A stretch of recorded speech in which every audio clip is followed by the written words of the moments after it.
Well, this is our last interview for this series. This puts the cap on it. And we've saved the best for last. This is Dr. William Bradt, Superintendent of Schools from Little Falls here. And he's been in town probably about 12, 14 years now, right, Bill? I'd say around 11. Around Yes. 11? Well, I that came was here in 75. 75, okay.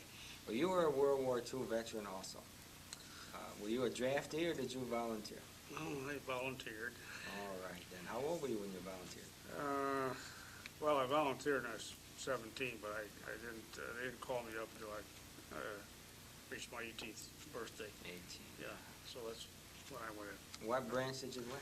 Army Air Force. We've had several Air Force Yeah, veterans. right. Charlie Kateri was here talking with us earlier, and John Frazier Sr. and Bob Wilbur. We had quite a few Air Force people. And Angelo Staffo, people like that. But it's good to have another Air Force person anyway. Now, where did you go for basic training once you went in? Shepherd Field, Texas. Shepherd Field. Right.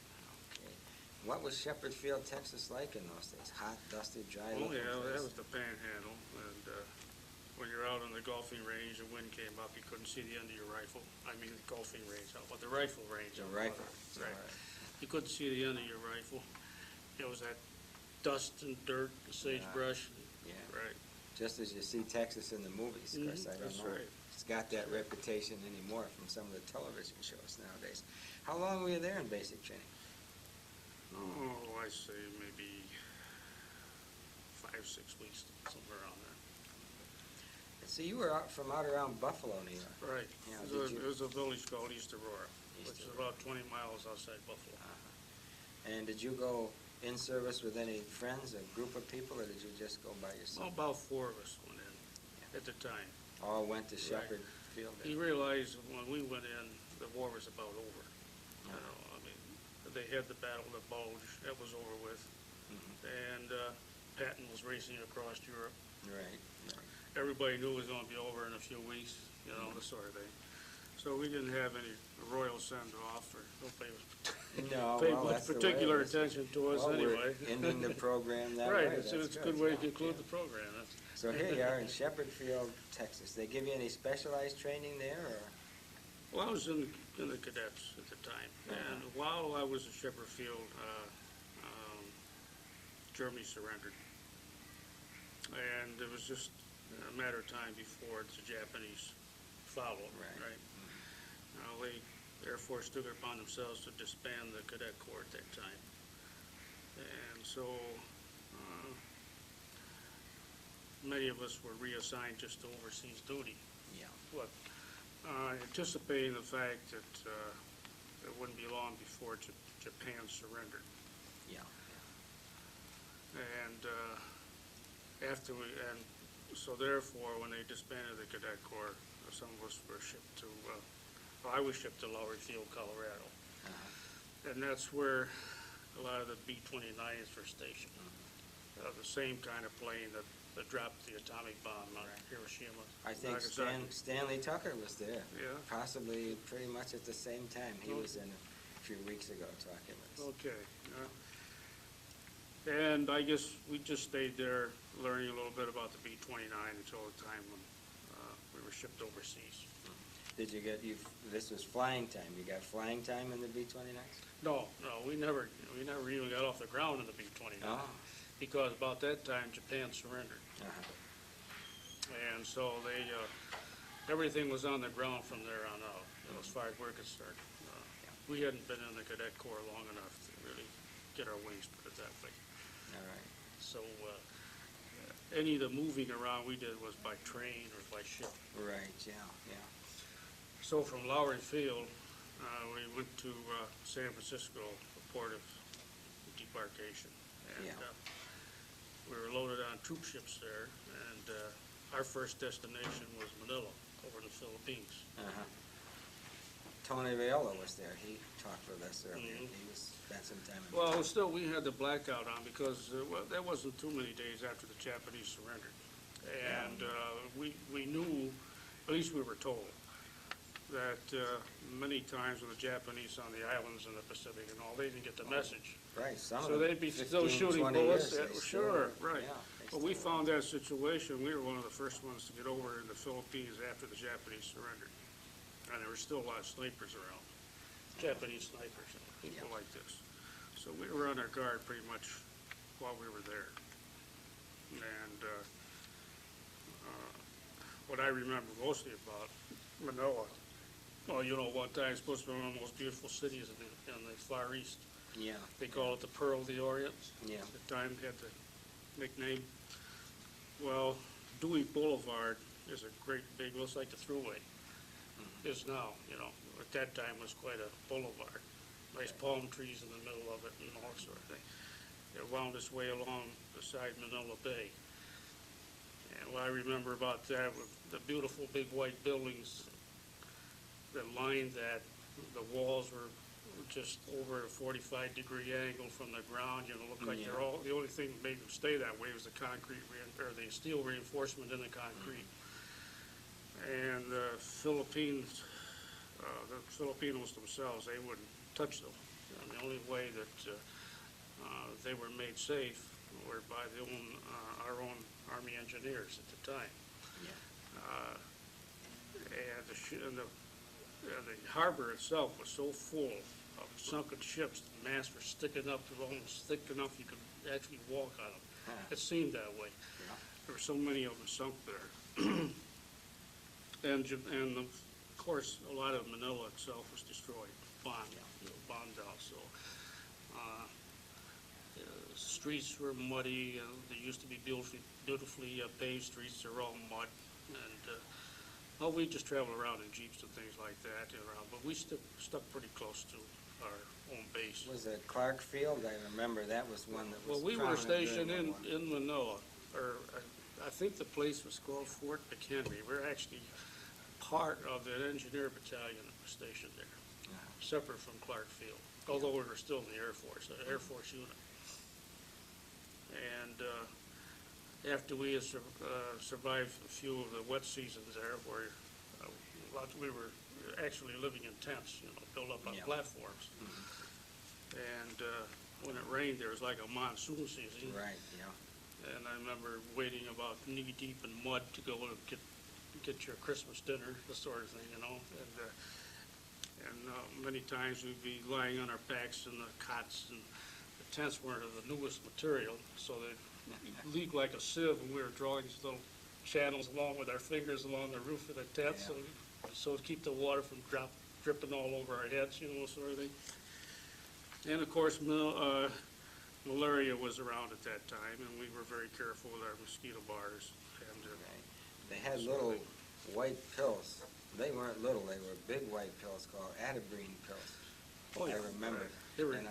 I remember figuring this out one time, and it took me a while because I was a little slower then, probably more slow now, I guess. But if you took the pill, this would not keep you from getting malaria, but it would suppress the symptoms so you could stay in the Army and you wouldn't get to go home. But then when you got home and stopped taking the pill, then you'd have the malaria symptoms. So they give them to you in the chow line every Sunday, and I'd open my mouth and fire that right on by and zip, and most people got rid of them because they tasted pretty bad. They weren't coated with they anything. fed them to us on the ship on the way over.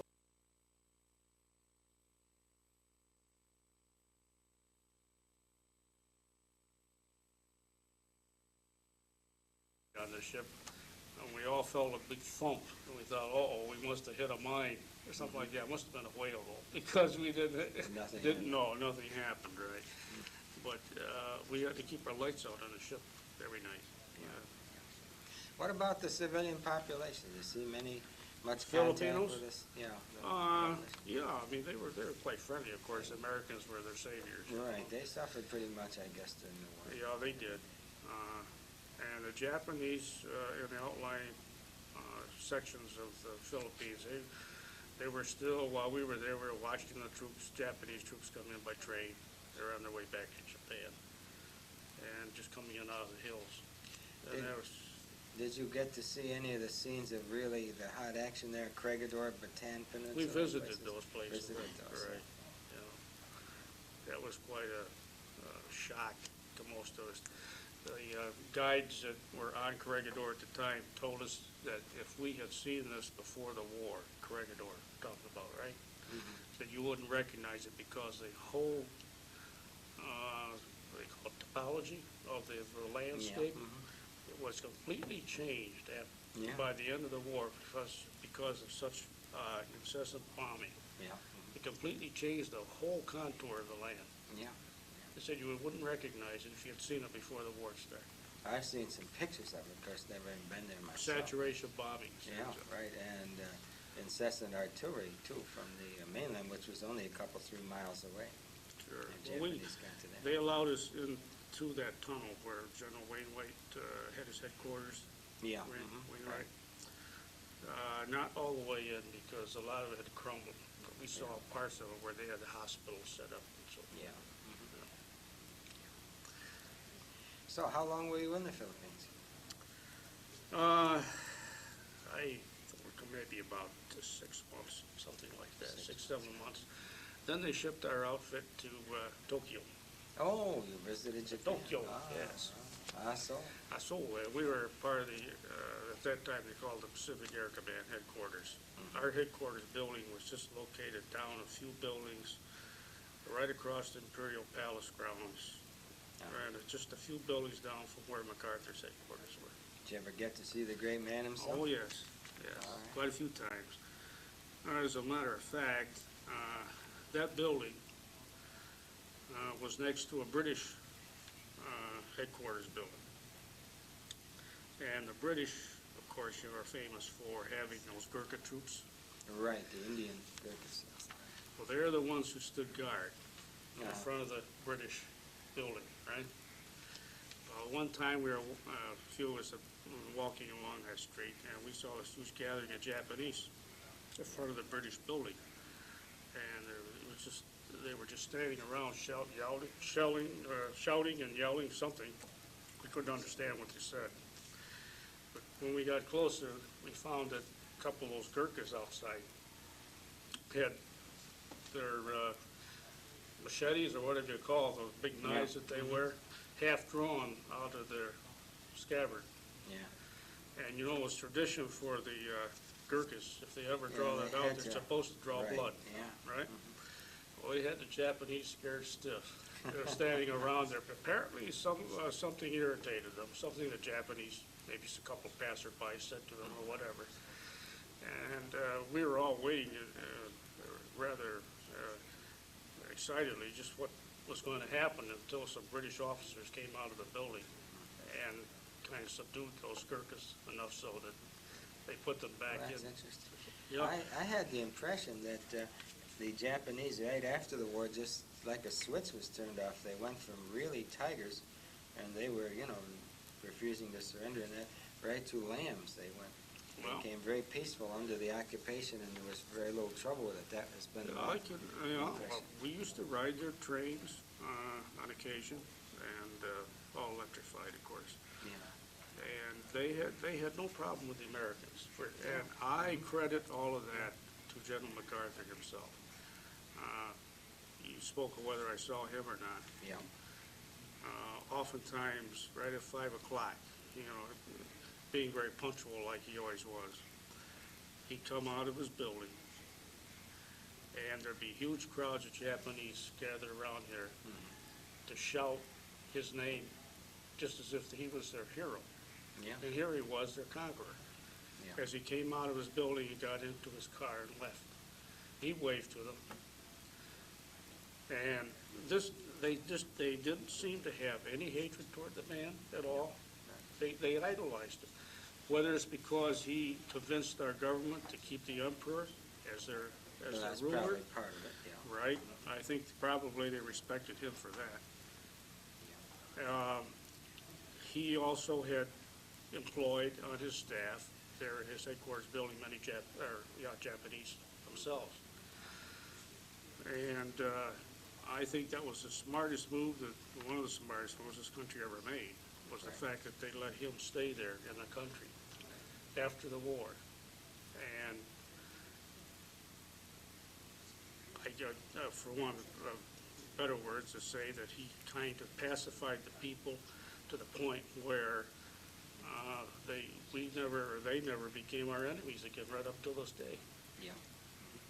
They went from a very aggressive, very hostile So you know population what? right down to zero, just like that. It was amazing. And here they suffered one of the most disastrous bombings of any human race in history. Yeah, Tokyo must have looked pretty bad. The fire bombings of Tokyo killed more people than the A-bomb at Hiroshima, actually.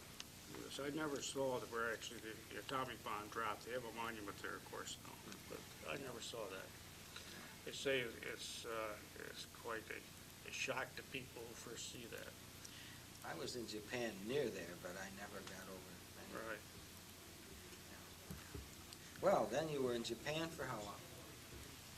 Until we were discharged, I would say. Okay. We were discharged around December of '46. You Came home on a by troop ship, boat. right, Yeah. to San Funny, you know, Francisco. the Air Force today, they fly their people I know, everywhere. but there's so Those many days of it us, they was thought probably it'd take too many always planes. fun. Back to Frisco and Yes, right, and and then we then took a train, train all yeah, the way back to trains. Fort Dix. That's about where we- 5 days, 6 days on a Right, train, yeah. right. The old clackety-clack, clackety-clack stuff, right? That's right. And then, of course, the war had been well over by the time you got back. No, and we there's didn't no have any, reception. no welcoming party, nothing like that, just, But then, of course, there was the GI Bill. that's right. I took advantage of that, went to college. Out in Buffalo? Well, I started out at Sampson College, which was an old naval base. Oh, You know yes, I that place remember, on Lake Geneva? Yeah. Went a couple of years there, then transferred. Do you ever keep contact with any of the people you were in service with? or- No, I haven't met any, as a matter of fact, since I was discharged. And you probably never talked much about it. No, really. It's an odd thing to say, but looking back on it now, and at the time when I was in the service, I kind of regretted the fact that I didn't see the action. Although people consider that being lucky too, you know. Yeah, right. But I can't really say that, I don't feel like, speaking of being a veteran and all this sort of thing, it's, if you don't actually get in the thick of things, in other words, Well, you feel like there's something missing, at least that's my feeling. And I appreciated the part that I had in it, played in it and this sort of thing, but if that kind of a war was, I guess, labeled the last war that had any romantic kind of feeling toward. In other words, it was something that people treated others as heroes. That was the last one. we talked with Ed just before you, and we talked about the patriotic impulses during that war. Right. It's a Now, different- after the wars after that, of course, people never had the same feeling about it. No, because I don't think we felt threatened usually by the circumstances. That could be part of it. So you were discharged and home, and that was it. You never went in the reserves or anything like that? No, I was thinking about it one time, but it never materialized. It would have been nice, they had a little pension on there now. Oh, yes, right. But of course, that's water over the dam. Yeah, I can't go back now and retrace that. No, we can't, but I guess that's the Time way it goes. catches up to us after a while. Yeah, I've noticed that myself. Well, Dr. Bratt, thank you very much for sharing your thoughts and Okay. memories with us It's a here. pleasure. That was very good. It's a pleasure. And this will end our program pretty close to it anyway. Well, summing up this program, I guess that these memories are now all on for the historic record. I guess that they're interesting now, but in the future they'll probably grow in importance. Probably another 25 or 30 years, there'll be very few, if any, World War II veterans left around. I think there are 6 World War I veterans left, and that took place 20, 25 years before World War II, and we got a couple of them on tape in this program. So I think this should gain some value, some importance. I remember a year ago I saw a movie that was made in Little Falls about 1910 or 1915. The chief of police, Chief Long, was in it. And, technically it wasn't very good, but it was quite interesting to see the people at that period. So maybe they'll look at us someday and say, oh, look at those old codgers. We just scratched the surface in this program, boys. You know, there must have been several hundred, I don't know, maybe 5, 6, 7, 800 World War II veterans around.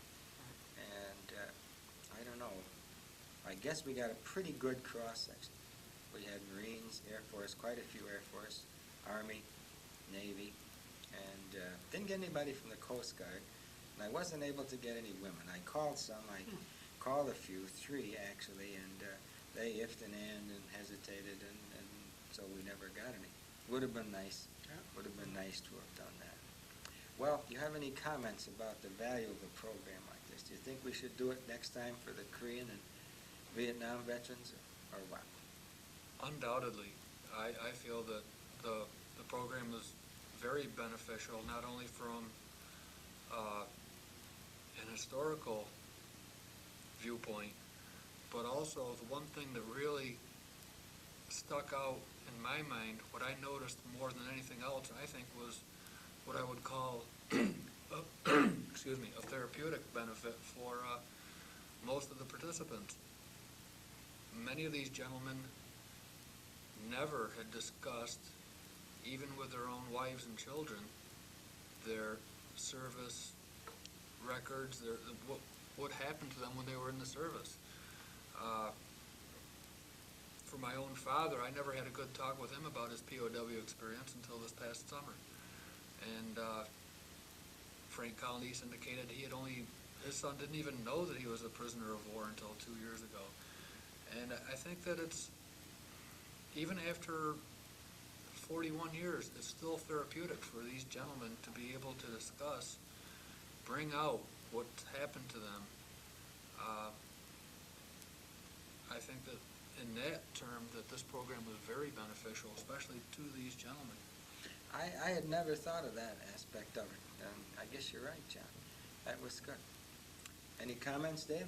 I'd like to agree with John. I think he's on target with that, because the few people who I talked with about possibly coming here hesitated for the very reason John is mentioning, that I think maybe 2 voiced a comment that, I just rather not talk about it. And even though I said, well, this isn't a threatening situation, it's something very to be done right, and that, but they didn't seem like they really seemed hesitant about getting involved with that, and I never pushed the issue. Obviously, I didn't feel we had to alienate anyone to come to program. But I also think it's good that since the thing is going to stay locally, probably to be used here, it will certainly have, it's like a time capsule on tape kind of thing. And, we keep digging these things up out of the ground, and they're inanimate, and you find coins and stuff in there, but here is something that someone can pull out of the archives 50 years from now. Say, this is flesh, live people talking, this was Little Falls, this was. Right. And then I think for that, we're moving into another age, another epoch, and that's consistent with that, and that's good. We could do a lot more with this type of technology besides veterans. I remember talking with Mr. Ledoux up in the nursing home. Well, he's not in the nursing home, but Mr. Pickard, who we went up to see, they're both World War I veterans, so we did the whole show up there.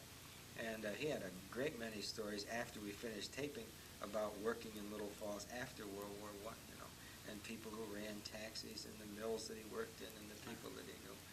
And, you could go on and on and on with this, as long as these old timers are around able to do this, to give us a look back into the past. Well, I forgot to introduce you.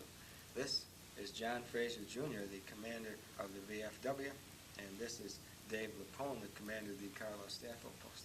I forgot that. See, we're so informal here that just things just get forgotten. Well, I guess that's it. I want to introduce to you my entire technical staff just in a minute here. So Joe will shut this off and let me get up, and then I'll put the whole technical staff here, and that'll wind it up. All right, this is the entire technical staff. Mr. Joseph Liacono, who is the key grip, the gaffer, the best boy, the director, the producer, the writer, the wheel kicker, and everything else. Without Joe, we could not have done this. So everybody should give Joe a big hand right now, except there's nobody hardly here. either hand will do. All right. Turn it off.